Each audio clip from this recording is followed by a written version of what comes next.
Hello everyone! Welcome in to the Nerdy Dad Show. This is my first live stream in quite a while, and I'm just going to use it as an opportunity to just talk about some of the stories that have kind of interested me over the past week. Kind of be an internet junk drawer, if you will.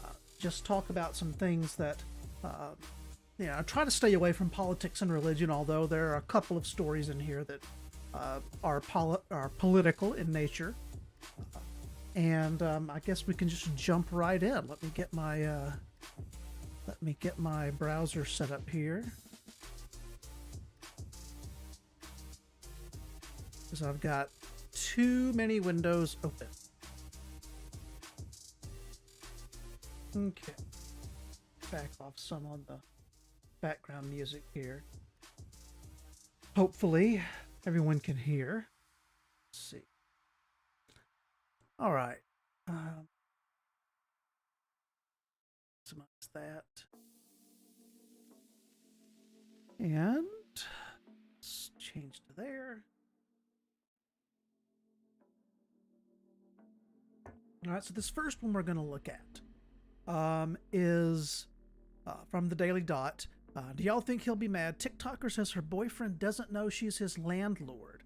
A TikToker recently shared that she and her boyfriend have been living in an apartment together for a year.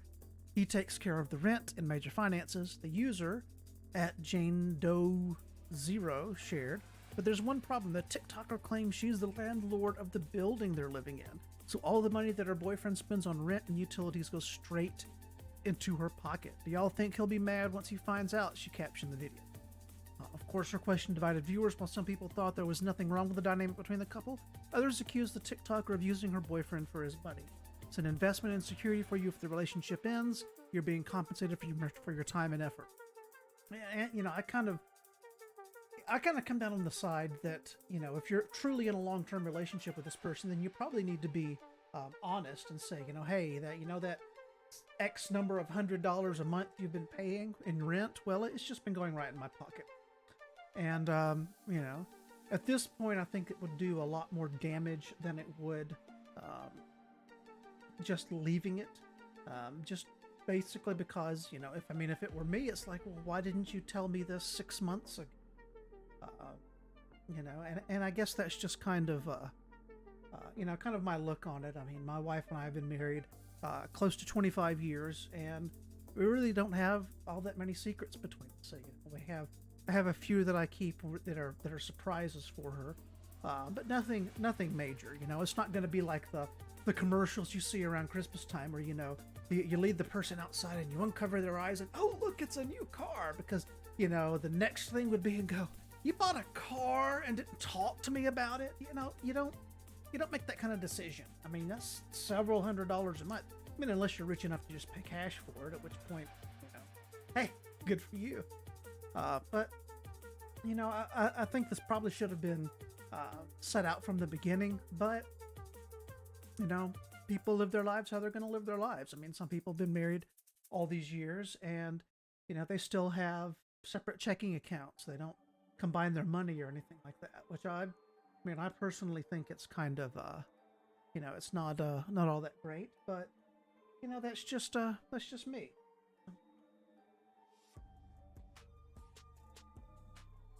There, I had to turn on direct monitor so I could hear myself. It was really weird not being able to hear what I'm saying, except it's being kind of muffled and whatever. Anyway, like I said, he pays the rent and all the major bills, and his direct deposits are going straight to me. That's what the thing up there. So, I mean, if they were splitting it, that would be one thing, but I mean, he's paying for everything. She's living there rent-free, if you will. I don't think it's going to end well. Don't think it's going to end all that well at all. So, we'll move on to our next story, which hopefully is not nearly as divisive. You can see up there at the top, I've got all my sources. It's great. It's great stuff. Anyway, more people playing Cookie Clicker than Rainbow Six Siege, Civilization 6, and Phasmophobia. I've played Cookie Clicker. I had a browser running in the background for weeks and months, just, gathering everything up. And then I changed computers and lost my save file and just haven't gone back. But they've released Cookie Clicker on the Steam store. And turns out that it's like the 14th most popular game for concurrent users, which is, really, really interesting. You wouldn't think that an idle game would be that popular, but it is, and it's it's probably just people that are leaving the game running in a window minimized, just to rack up the cookies, rack up the points. But you never know. It's nostalgia's a good thing. Nostalgia's not what it used to be, but nostalgia's a good thing. You look back and you see how things were, months ago or years ago, and it's just an interesting way of going about it. So, anyway, it's fueled by the nostalgia of those who lost hours of attention to it in 2013. It's a few thousand concurrent players behind games like Ark and Final Fantasy XIV. Like the article here says, it's probably just people leaving it open in the background, but it is an interesting statistic to see that, more people are playing Cookie Clicker than Phasmophobia. Which I may play on the stream here. I've got some new hardware coming in that I use for my side job, which is recording training videos. I had to get some new hardware so that I could do virtual machine emulation, and that's all boring stuff. Although I'm more than happy to talk your ear off about it if you so desire. But it's I'm waiting for that to come in, and then I'll go back to playing games on the stream, because I when I'm playing it here, it looks really good, and then I go back and watch the replays afterwards, and I'm like, man, that is a pixelated mess, just because I've got a decent video card. It's a what is it, a 1650, an NVIDIA 1650, but it's just not going to be able to keep up. I mean, it won't even play some of the games that I want to stream on the stream, like Far Cry 5. Let alone do the encoding to stream it as well. But the new hardware, even though it's souped up hardware, I did put an NVIDIA 3060 in there. Maybe in a couple of weeks I'll actually get it. And that goes into one of the stories that we're going to talk about here in a little bit. But this chip shortage has really hit everyone hard.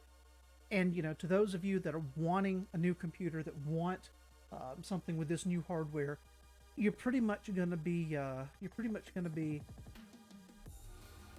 about the only way you can get it is to go to an integrator and have them build it for you. In my case, I built it off Newegg so that I could specifically pick the hardware I needed, because it's different than your average gaming PC. I've got a bunch more storage and a bunch more RAM in there than your typical gaming PC does, because I need it for work. I can use it as a tax write-off, if I pay taxes. Totally kidding. Pay your taxes, kids.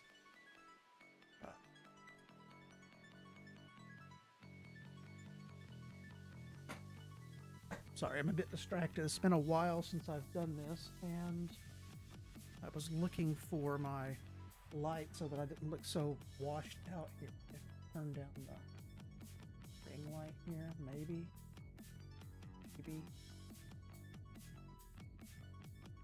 A little better. I'll have it better next time, I promise. Or I'll just turn the overhead light on, which hot enough in here as it is. Man, that doesn't look good. Oh well. Next story. China cuts gaming time to 3 hours a week for children. China is notorious for having strict rule when it comes to gaming. In fact, back in July, we learned that Tencent was developing facial recognition software to help enforce a gaming curfew on younger players. However, now the Chinese government intends to enforce a 1 hour per day playtime limit on under 18s. That's right, according to Xinhu, and I'm sorry if I butcher that, Xinhua News Agency, young video game fans will only be able to play their favorite games for a maximum of 3 hours a week. Of course, thanks to previously implemented legislation, this means that gamers will only be able to play for an hour a day on Fridays, the weekend, and during holidays between 8 and 9 p.m. So why is China limiting playtime for younger gamers? Well, the country's authorities are concerned about gaming addiction and has branded online games as spiritual opium. By enforcing strict rules on gaming, the country hopes to create a positive energy amongst its young population while enforcing correct values. As you'd expect, both sides of the argument have argued their case for why the restrictions are a good or bad idea, with the latter stating that the rules are unreasonable and arbitrary. Again, being a parent, I'm of two minds on this. First, I don't think it's the government's place to tell you how to raise your kids in this way. On the flip side, there are kids that are just completely addicted to online gaming. I know of one young person who would not even put their laptop down in order to go into the kitchen and get a drink. It's like, can you not put this down for 2 minutes? But you've got it where if they're some kids, if they're so entwined in it that if they're separated from it, they almost go through a withdrawal. And in fact, there's one of these get clean camps that actually focus on that. But I think it's ultimately a good thing. I've dealt with computers for over 20 years now. Back when you had dial-up internet, back when the little desktop that I have here for my little stream overlay, back when that was actually what it looked like. Windows 95 with Napster and LimeWire and MS Paint and things like that. This is what it looked like, and in fact, I used it even before that. This is Windows 95. I've used it since Windows 3.1 and earlier. I grew up that way. It wasn't as pervasive as it is now. You had a computer, it did limited things, and that's just how you did. You dialed up on the internet and you got the things you needed to get. Eventually, assuming no one picked up the phone. Back in my day, the internet made noises when you connected to it. Okay, Grandpa, let's go get your medicine. But you had a it wasn't as pervasive as it is where you can carry around a supercomputer here in the palm of your hand. There it is. You carry around a supercomputer in the palm of your hand. So it's it's really of two minds. I think it's ultimately a good thing to limit screen time. Go get out and play, ride your bike, do some physical activity so you don't end up looking like me. On the flip side, it's not up to the government to tell you how to do this. So, at any rate, I'm going to go a little bit out of order here, and I'm going to go over here to the end. So one of the political stories, and I'm not going to go into whether I think it's a good thing or a bad thing.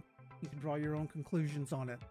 But you've probably been following the abortion laws that's in Texas, where you can't have an abortion after 6 weeks, and the way they wrote the law to get around Roe v. Wade is that they didn't make it where the state enforces this. They made it so that if you knew a doctor that was performing abortions, then you as an individual taxpayer could sue that doctor, whether or not you lived in Texas. And of course, there's been a couple of websites put up where, hey, if you know someone, report them here and we'll take care of them for you. It's... anyway, talking about government overreach. There was someone that was on Food Network a while back. His name's Josh Denny. And I only share this, I'm sure other people have talked about it, but I just wanted to share it to show you the kind of attitudes that some people have. And he said it was a joke. He said, oh, I'm being edgy and everything. And whatever, you can be edgy if you want. No one really knew who you were before this.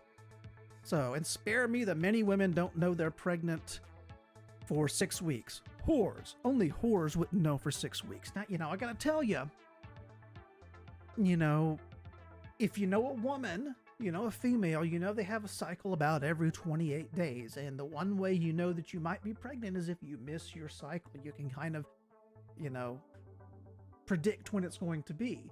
And if you miss your cycle by a week or two, that's when you go take a pregnancy test. So honestly, by the time you find out you're pregnant, it's going to be against the law to get an abortion.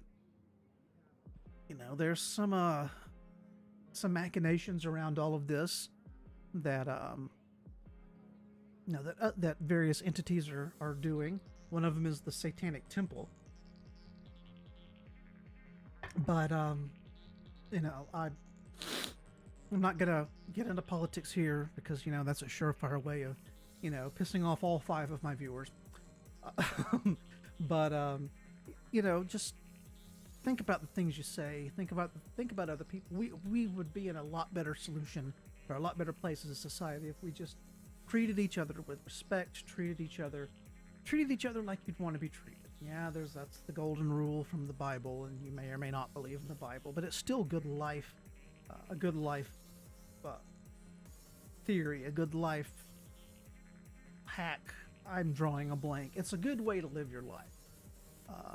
Just move on, people. So we'll close this. Yes, Willem Dafoe. If Pretty Woman starred Willem Dafoe instead. This is a deep fake that someone made where they put Willem Dafoe in as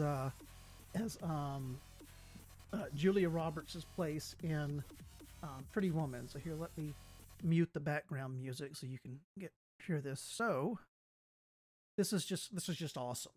You just have to see it. Just leave it all up to me. So, do you have a wife? Girlfriend?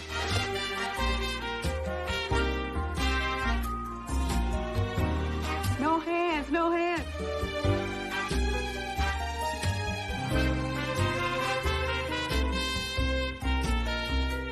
Well done. Walk. Just leave it all Anyway, up to me. I mean, it's humorous, but it's also kind of scary in some way. That they can do this deep fake technology like this. You really can't believe your own eyes. You can't believe what's on video. That used to be, the one thing you could believe. Now, I mean, that looks almost real. You'd have to be a professional to know whether or not that was actually real. So anyway, I just found it humorous, but also kind of disturbing. So we'll go back over here to the first one now. So this is the Hoosiers jersey somehow spell Indiana wrong on a jersey for their season opener versus Iowa. Indiana.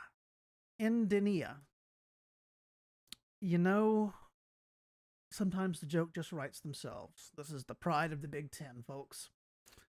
That's why the SEC beats their backsides on a regular basis. Anyway, it's just something humorous. I think he might have been the only one that had that misspelled, but come on, do some quality control here, people. So, report finds skills gap in cloud security storage IT intensified by the pandemic. So basically, this is something that deals with the field that I work in, which is corporate IT. And this is a story about one of the things that has been a victim of the pandemic, if you will, is that people aren't studying as much for or learning as much about cloud technologies, and a lot of companies have put those on hold just because of the uncertainty in the workplace. And its State of the Upskilling Report Pluralsight found that since early 2020, remote employees reported that skills involving cloud computing, cybersecurity, and data storage were most lacking in their daily routines.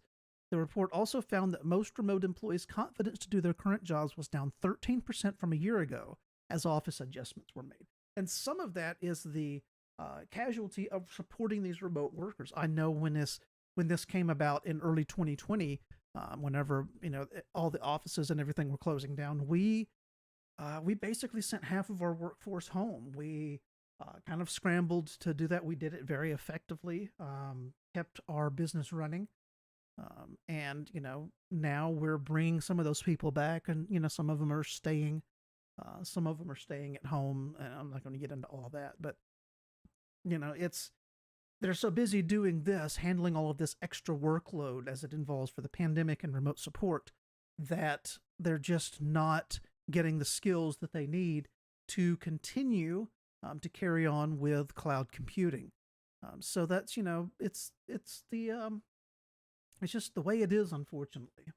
And, if it's, if it is what it is, but it, I hope this doesn't, I hope this is not a trend in the industry, because we really need the best of the best that shall run some of these cloud infrastructures, because one wrong setting in security and you've opened your entire company up to the bad people, the hackers, and just dumped it out there. In fact, Microsoft Azure had a breach where basically everybody that was using their proprietary Cosmos database had the read permission set to everyone, and it was like something like 360,000 accounts that were like that. So, you've got to have the skills, or you're just gonna fall on your face, and it's not gonna be good.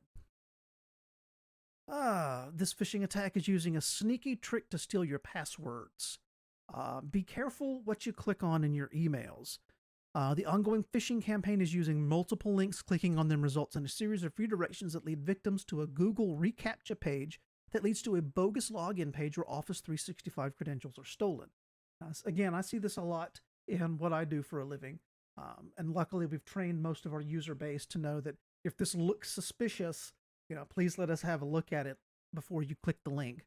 And you'd be surprised at, how often they get these links, and it's, it looks for all the world like it came from someone legitimate, someone that they did business with.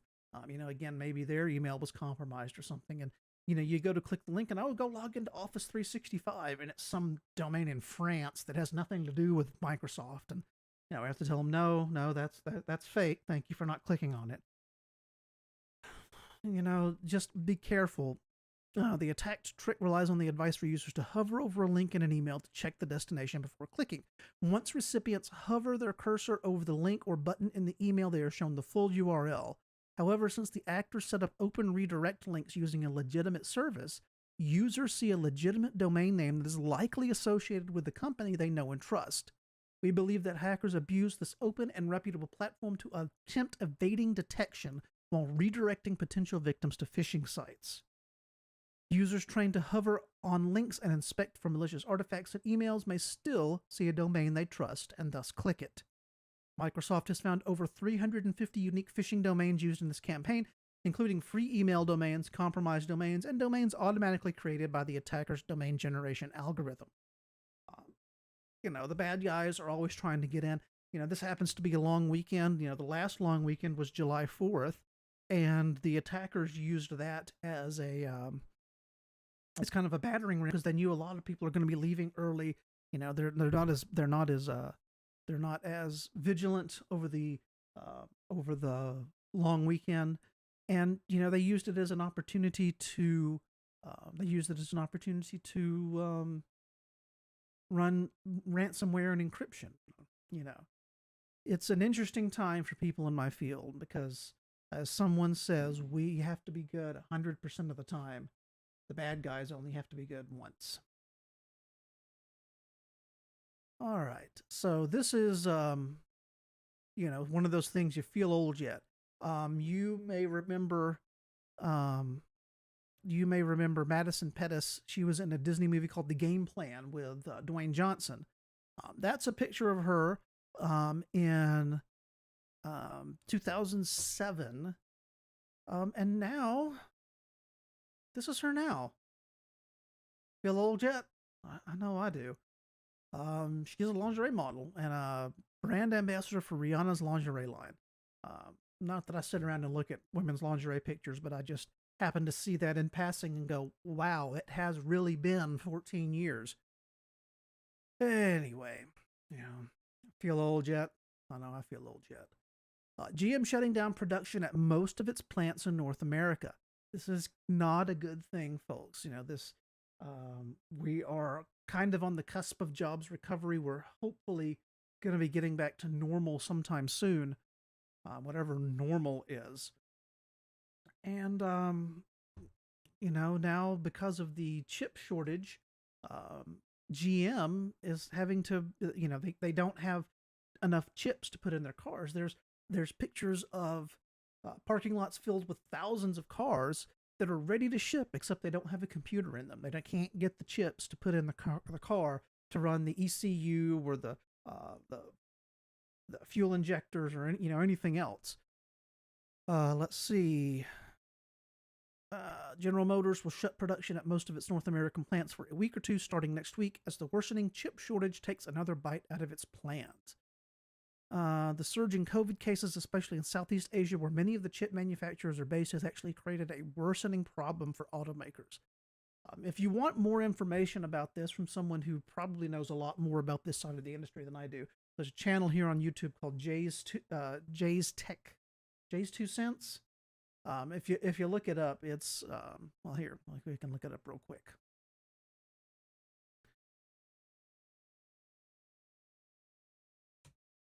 Jay's 2 cents. That is actually so.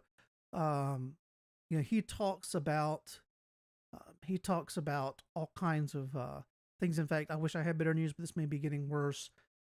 When will it end? You can go listen to some of his videos about how this part of the industry works.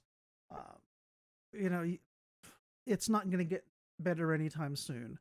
We can blame it on the crypto miners all we want, and that's certainly a component of it. But some of it is the chip. There's only like 3 companies in the world that make the kind of chips that go in graphics cards and CPUs and things like that, and a lot of them are just not able to.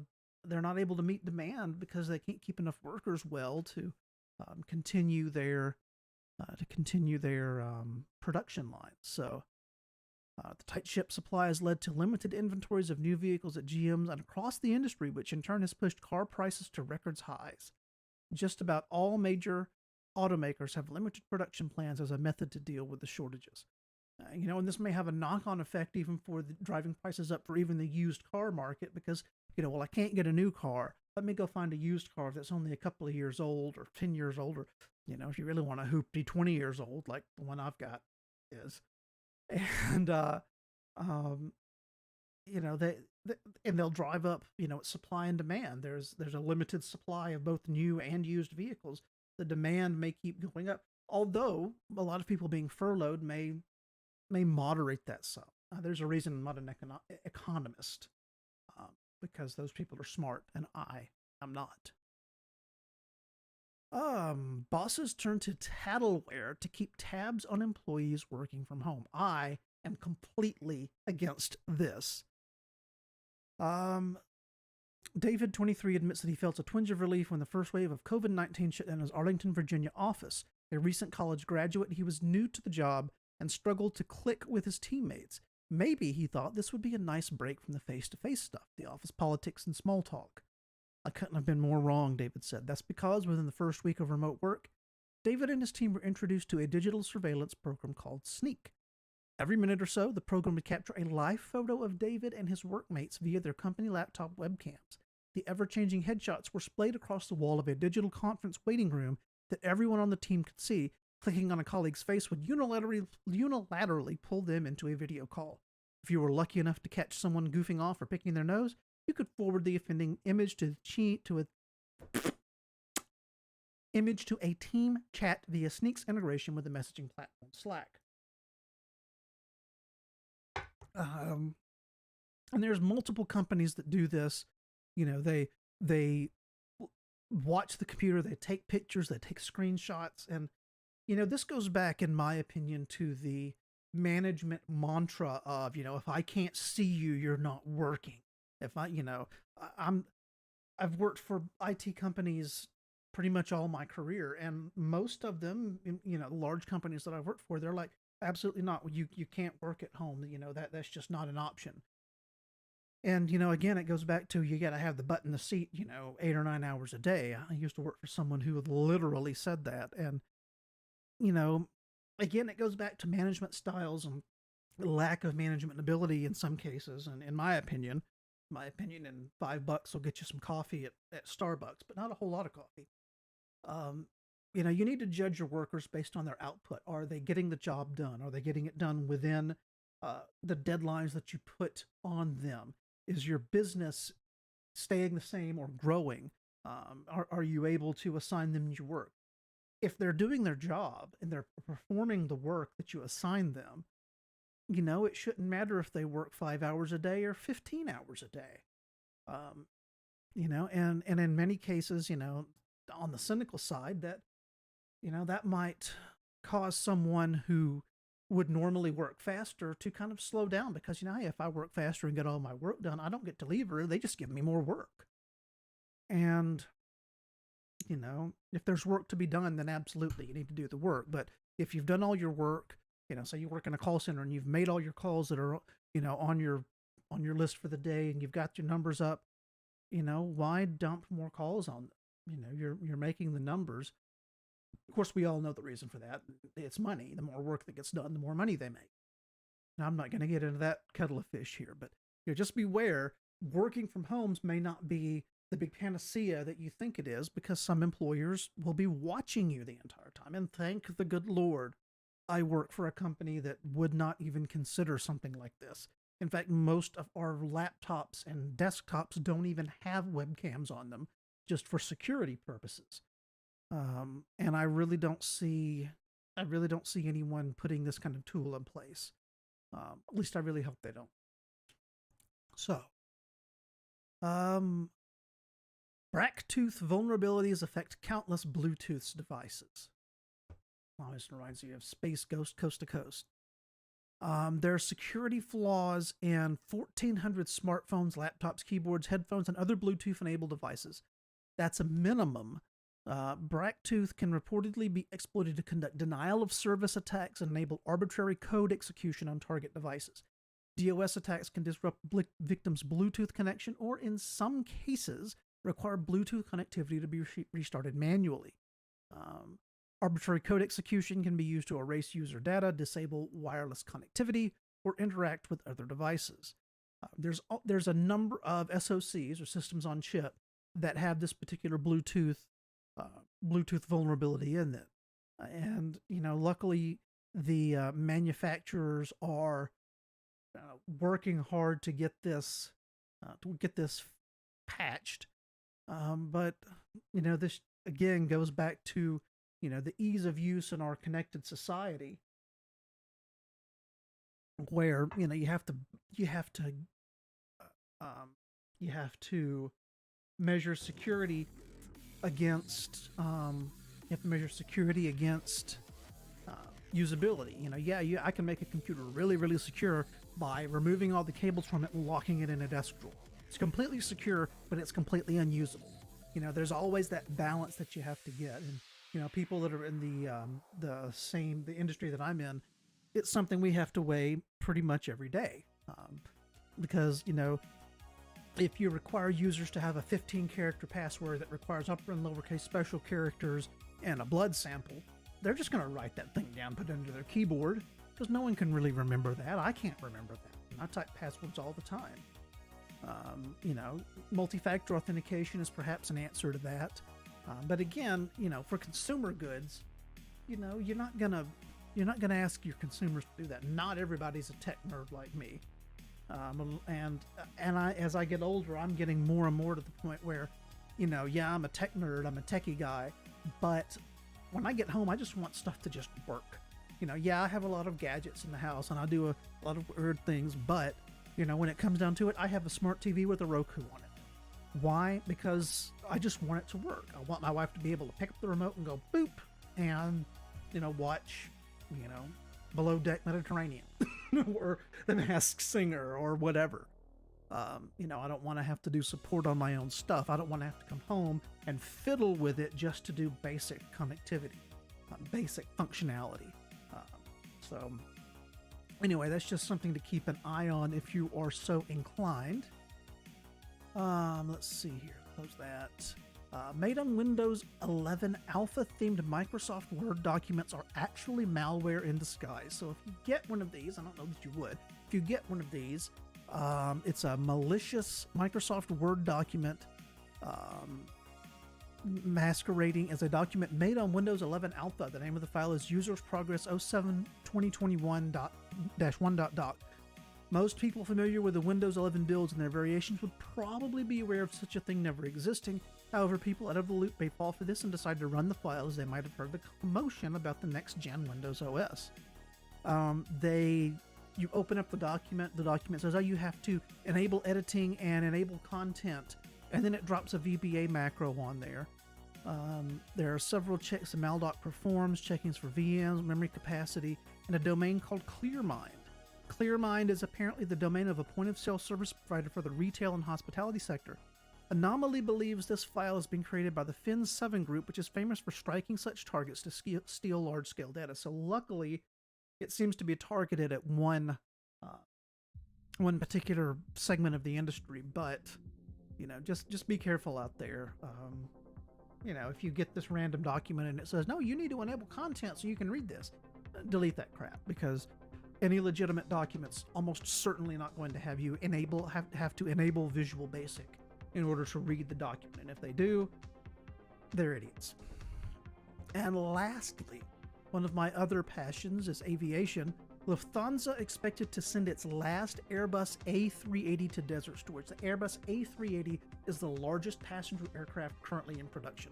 It's larger than the 747 by about 50%, I think. It can hold hundreds of passengers. It is a multi-million-dollar aircraft, but because of declining demand in international travel, it costs more to keep these kind of planes in the air than it would, say, a 737 or any of the other older aircraft. And trust me, that's the target market for an A380.